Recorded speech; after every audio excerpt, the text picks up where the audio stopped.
Hello students, आज से हम लिब्रे ऑफिस का नया application Libre office Calc start करने जा रहे हैं। इसे हम कैल्क स्प्रेडशीट भी कहते हैं। लिब्रे ऑफिस में जो ये कैल्क नाम लिया गया है, ये बेसिकली कैलकुलेशन और कैलकुलस को डिनोट करता है, जिसका साधारण भाषा में मतलब होता है गणना करना, हिसाब किताब करना, जोड़ घटा करना वगैरह जैसी गतिविधियां करना। तो सबसे पहले इस कैल्क स्प्रेडशीट पर क्लिक करें। आपकी लिब्रे ऑफिस कैल्क की फाइल ओपन हो जाएगी। तो ये जो स्क्रीन आप लोगों को नज़र आ रही है, ये लिब्रे ऑफिस कैल्क की स्क्रीन है। ये देखने में बिल्कुल वैसी ही होती है जैसे कि हमारा माइक्रोसॉफ्ट एक्सेल की शीट। तो इसमें भी हम वही सारे कार्य कर सकते हैं जो कि हम माइक्रोसॉफ्ट एक्सेल में कर सकते हैं, इसीलिए इसको भी इलेक्ट्रॉनिक स्प्रेडशीट कहा जाता है। आज मैं आप लोगों को लिब्रे ऑफिस कैल्क के दो बहुत ही इंपॉर्टेंट फंक्शंस कंसोलिडेट एंड सब टोटल, इनके बारे में बताऊंगी। ये दोनों फंक्शंस बहुत ही इंपॉर्टेंट हैं और इन दोनों फंक्शंस का अकाउंटिंग वर्क के लिए बहुत ज़्यादा इस्तेमाल किया जाता है। तो चलिए शुरू करते हैं आज का हमारा फर्स्ट फंक्शन कंसोलिडेट। कंसोलिडेट का मतलब होता है मजबूत, और इस फंक्शन का काम होता है अलग अलग डाटा को एक साथ कंबाइन करना या फिर जोड़ना। मतलब कि हम मल्टीपल शीट्स का डाटा एक साथ एक शीट पर कंबाइन कर सकते हैं। आप लोगों के लिए डाटा मैंने पहले ही तैयार करके रखा हुआ है। तो यहाँ पर हमारी ये दो शीट्स ऑलरेडी गिवन है, 2018 एंड 2019। 2018 वाली शीट में मैंने कुछ सेल्स का डाटा मेंशन किया है कि जनवरी में आइटम 1 की कितनी सेल हुई, आइटम 2 की, आइटम 3 की। ऐसे ही जून मंथ तक का मैंने ये सेल्स इसमें डिस्क्राइब किया है। आप कितना भी इसमें डाटा ले सकते हो। ऐसे ही 2019 के लिए मैंने एक शीट बनाई है जिसमें सेल्स 2019 है, यानी कि 2019 ईयर में जनवरी में आइटम 1 की कितनी सेल हुई, आइटम 2 की, आइटम 3 की कितनी सेल हुई। और टोटल वाली शीट पर हम इन दोनों शीट्स को कंबाइन करेंगे। आप चाहो तो दोनों डाटा को एक ही शीट पे रखकर एक ही शीट पर कंबाइन कर सकते हो, या फिर अलग अलग शीट के डाटा को एक नई शीट पर भी कंबाइन कर सकते हो। तो इसके लिए कंसोलिडेट फंक्शन का इस्तेमाल किया जाता है। बहुत ही इंपॉर्टेंट फंक्शन है ये। सबसे पहले मैं आप लोगों को एक चीज़ बताऊंगी, नेम आ रेंज। जैसे मैंने सेल को सेलेक्ट किया, अभी सेल का नेम क्या हुआ, E3। तो यहाँ नेम बॉक्स में आप लोगों को इसका नेम भी नजर आएगा, इस सेल का E3। तो ऐसे ही यदि हम कुछ सेल्स को सेलेक्ट कर लें तो एक रेंज बन गई है, और इस रेंज का नेम क्या हो गया, E2:F4। E2 से लेके F4 तक ये जो रेंज है इसका नेम यहाँ पर दिया हुआ है। हम चाहें तो इस रेंज का नेम भी चेंज कर सकते हैं। तो पहले हम डाटा को सेलेक्ट करते हैं जिनको हमें कंबाइन करना है।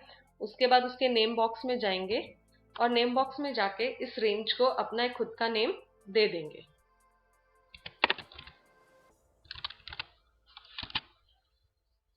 ऐसे ही नेक्स्ट शीट पर गए, 2019, डाटा को सेलेक्ट किया। सेलेक्ट करने के बाद नेम बॉक्स में जाके इस रेंज का नेम चेंज कर दिया। उसके बाद अब उस शीट पर जाएंगे जहां पर हमें इन दोनों शीट को कंबाइन करना है, जहां पर हमें रिजल्ट को देखना है। उसके बाद आप डाटा टैब पर क्लिक कर दें। उसमें नीचे आप लोगों को एक ऑप्शन नजर आएगा कंसोलिडेट का, उस ऑप्शन पर क्लिक करें। कंसोलिडेट का डायलॉग बॉक्स ओपन हो जाएगा। इसके अंदर बहुत सारे फंक्शंस दिए हुए हैं जो आप परफॉर्म कर सकते हो। तो अभी हम सम का बेसिक फंक्शन समझ रहे हैं, इसीलिए सम फंक्शन को चूज किया, क्योंकि मुझे दो शीट्स के डाटा को कंबाइन करना है, उन पे सम फंक्शन परफॉर्म करना है। उसके बाद है कंसोलिडेशन रेंजेस, यानी किस किस शीट के डाटा को कंबाइन करना है। तो हम पहले ही उस डाटा को सेलेक्ट कर चुके हैं और उस डाटा के रेंज को एक नेम दे चुके हैं जिनको हमें कंबाइन करना है।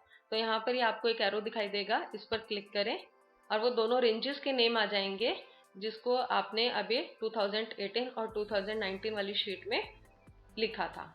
यदि हमने उन रेंजेस का नेम डिफाइन ना किया होता तो हम डाटा को कैसे सेलेक्ट करते।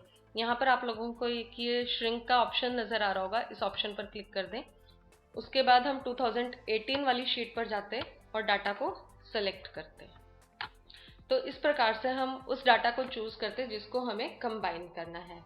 बट यदि आपने नेम रेंज से इस एरिया को नेम दे दिया है तो आपको डाटा को इस प्रकार से सेलेक्ट करने की जरूरत नहीं है। हम डायरेक्टली डाटा को यहाँ से चूज कर सकते हैं जिसको हमने कंबाइन करना है, क्योंकि हम रेंजेस का नेम ऑलरेडी डिफाइन कर चुके हैं। तो सबसे पहले ईयर 2018 वाली रेंज को सेलेक्ट किया मैंने और यहाँ पर नीचे एक ऐड का बटन दिया हुआ है, इस पर क्लिक कर दें। तो ये डाटा आपका कंसोलिडेशन के लिए ऐड हो जाएगा। उसके बाद नेक्स्ट डाटा को चूज किया 2019 और ऐड बटन पर क्लिक कर दिया। इस तरीके से आप कितनी भी शीट्स का डाटा एक साथ कंबाइन कर सकते हो। मैंने यहाँ पर 2 ही शीट ली हैं, आप मल्टीपल शीट्स 4, 5, 6 कितनी भी शीट्स लेके उनके डाटा को कंबाइन कर सकते हो। उसके बाद कॉपी रिजल्ट्स, अभी मेरा कौन सा सेल सेलेक्ट है, A1, और कौन सी शीट का, टोटल का। तो यहाँ पर मेंशन है कि रिजल्ट कहाँ जाएगा, टोटल वाली शीट में, और रिजल्ट कहाँ से स्टार्ट होगा, $A $1, मतलब जो हमारा रिजल्ट है इस सेल से स्टार्ट होगा। यदि आप डाटा किसी और सेल से प्रिंट करवाना स्टार्ट करना चाहते हैं तो उस सेल को सेलेक्ट कर लें। तो ये देखिए कॉपी रिजल्ट वाले में आपका सेल चेंज हो गया। हमने अभी कौन सा सेल सेलेक्ट किया है, B3, तो हमारा रिजल्ट इसी सेल से प्रिंट होना स्टार्ट होगा। यहाँ पर भी आपको $B $3 ही नजर आएगा। उसके बाद नीचे आप लोगों को एक वर्ड ऑप्शंस लिखा हुआ नजर आएगा, इस वर्ड पर क्लिक कर दें। कंसोलिडेट बाय रो लेबल्स, कॉलम लेबल्स और ऑप्शंस दी हुई है लिंक टू सोर्स डाटा, इन तीनों ऑप्शंस को इनेबल कर दें। अब इन तीनों ऑप्शंस का क्या मतलब होता है, रो लेबल्स का मतलब होता है कि जब आपका रिजल्ट टोटल वाली शीट पर प्रिंट होगा तो उसमें रो के नाम भी आप लोगों को नजर आए, कॉलम के नेम भी नजर आए। और लिंक टू सोर्स डाटा का मतलब है कि जब आप 2018 या 2019 वाली शीट में कुछ भी डाटा चेंज करोगे तो उसका इफेक्ट टोटल वाली शीट पर भी आएगा, यानी आपने जो कंबाइन करके डाटा बनाया है उसमें भी डाटा आपका ऑटोमेटिकली चेंज हो जाएगा। उसके बाद ओके बटन पर क्लिक कर दें। तो ये देखिए आप लोगों को नजर आ रहा है रो लेबल, कॉलम लेबल।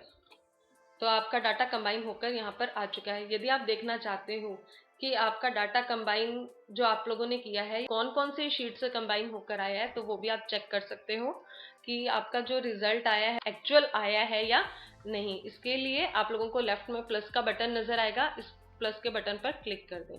तो यहाँ पर आप जनवरी डाटा की सेग्रीगेशन देख सकते हो, मतलब कि जो जनवरी का डाटा है ये कौन कौन सी शीट से आया है, 2018 वाली शीट से, 2019 वाली शीट से।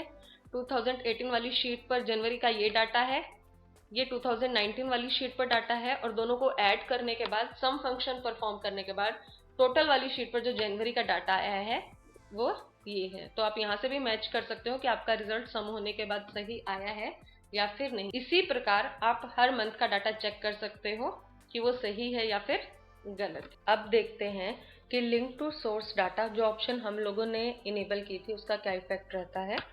सबसे पहले हम 2018 वाली शीट पर जाते हैं और किसी भी एक आइटम की वैल्यू को चेंज कर देते हैं।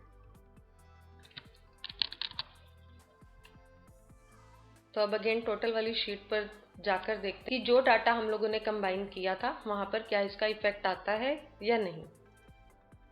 ये देखिए 2018 वाली शीट में आइटम 1 की वैल्यू यहाँ पर क्या हो चुकी है, 4000, और कोलैबोरेट होने के बाद जो एक्चुअल रिजल्ट है वो कितना हो चुका है, 5000। अभी चेंजेस क्यों रिफ्लेक्ट हुए यहाँ पर, क्योंकि हम लोगों ने लिंक टू सोर्स डाटा वाली ऑप्शन को इनेबल किया था। यदि हम उस ऑप्शन को इनेबल ना करते तो वो चेंजेस इस शीट पर रिफ्लेक्ट नहीं होता। अब आज का हमारा नेक्स्ट फंक्शन है सब टोटल। सब टोटल फंक्शन की मदद से हम डाटा को ग्रुप वाइज समराइज या फिर चेक कर सकते हैं। तो इसके लिए शीट मैंने पहले ही बनाकर रखी हुई है। ग्रुप वाइज समराइज करने का मतलब होता है कि बहुत सारे डाटा में से मुझे एक जैसे डाटा को अलग करना है। जैसे इस डाटा में दिया हुआ है कि किस डेट को किस क्लास में कौन से बच्चे ने एडमिशन लिया और उसने क्या ऑप्शनल सब्जेक्ट को चूज किया। बट यदि अब मैं क्लास वाइज डाटा को अलग करना चाहती हूँ, मतलब कि 9th में मेरे कितने बच्चे हैं और 10th क्लास में कितने बच्चे हैं, तो उसे कैसे करेंगे, पहले डाटा को सेलेक्ट कर लें। सेलेक्ट करने के बाद डाटा टैब पर क्लिक करें। इसमें आपको एक सब टोटल्स नेम से ऑप्शन नजर आएगा, इस ऑप्शन पर क्लिक कर दें। तो ये सब टोटल्स का डायलॉग बॉक्स ओपन हो जाएगा।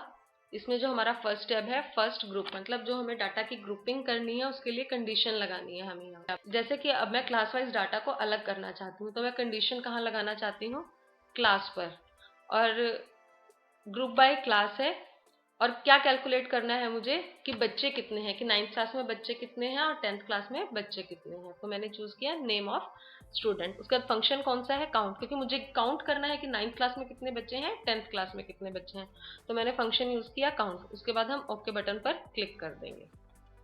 तो ये काउंट आ गया, 10th काउंट 6, 9th काउंट 6, मतलब 10th में मेरे 6 बच्चों ने एडमिशन लिया और 9th क्लास में भी 6 स्टूडेंट्स ने एडमिशन लिया। जैसे अब मैं नेक्स्ट कंडीशन ऑप्शनल सब्जेक्ट पर लगाना चाहती हूँ, मैं ये देखना चाहती हूँ कि 10th क्लास में आईटी के बच्चे कितने हैं और सिक्योरिटी के बच्चे कितने हैं। ऐसे ही 9th क्लास में आईटी के कितने हैं और सिक्योरिटी के कितने हैं। तो अगेन हम डाटा टैब पर जाएंगे, सब टोटल्स फंक्शन पर क्लिक करेंगे। फर्स्ट ग्रुप हम कर चुके हैं, अब हम सेकंड कंडीशन लगाएंगे। उसके लिए हम सेकंड ग्रुप वाले टैब पर क्लिक करेंगे। तो मुझे किससे ग्रुप करना है स्टूडेंट्स को? ऑप्शनल सब्जेक्ट से, क्योंकि मैं ये देखना चाहती हूँ कि 10th में आईटी के बच्चे कितने हैं और सिक्योरिटी के कितने हैं। तो हम ग्रुपिंग किस पर परफॉर्म कर रहे हैं? ऑप्शनल सब्जेक्ट पर। और कैलकुलेट किसे कर रहे हैं हम? क्लास वाइज, कि क्लास वाइज किस बच्चे ने कौन सा ऑप्शनल सब्जेक्ट लिया, कि 10th क्लास में कितने बच्चों ने आईटी सब्जेक्ट लिया, ऐसे ही कितने बच्चों ने सिक्योरिटी। तो हम काउंट कर रहे हैं यहाँ पर अगेन। उसके बाद हम ओके बटन पर क्लिक कर देंगे। तो ये हमारी आईटी की काउंट आ गई है कि 10th क्लास में आईटी 3 बच्चों ने लिया है, सिक्योरिटी भी 3 बच्चों ने लिया है, और टोटल 10th क्लास में 6 स्टूडेंट्स ने एडमिशन लिया है। ऐसे ही ये 9th क्लास का आपके पास कंप्लीट डाटा ग्रुप होकर आ चुका है। अब यदि हम डाटा पे एक और ग्रुपिंग कंडीशन लगाना चाहते हैं तो अगेन हम डाटा टैब पर जाएंगे, उसमें सब टोटल्स ऑप्शन पर क्लिक करेंगे और थर्ड ग्रुप में जाकर तीसरी ग्रुप कंडीशन लगा सकते हैं। बट सब टोटल्स फंक्शन के अंदर हम at the maximum 3 grouping conditions ही लगा सकते हैं। तो आज के लिए इतना ही। आई होप कि आप लोगों को ये सेशन बहुत अच्छे से समझ में आ गया होगा और दोनों फंक्शंस बहुत अच्छे से क्लियर हो गए होंगे। कंसोलिडेट एंड सब टोटल दोनों बहुत ही इंपॉर्टेंट फंक्शन है। अभी यदि आप लोगों को मेरी वीडियोस अच्छी लगती हैं तो प्लीज़ मेरे चैनल को सब्सक्राइब करें और मेरी वीडियोस को लाइक करें, शेयर करें। Thank you.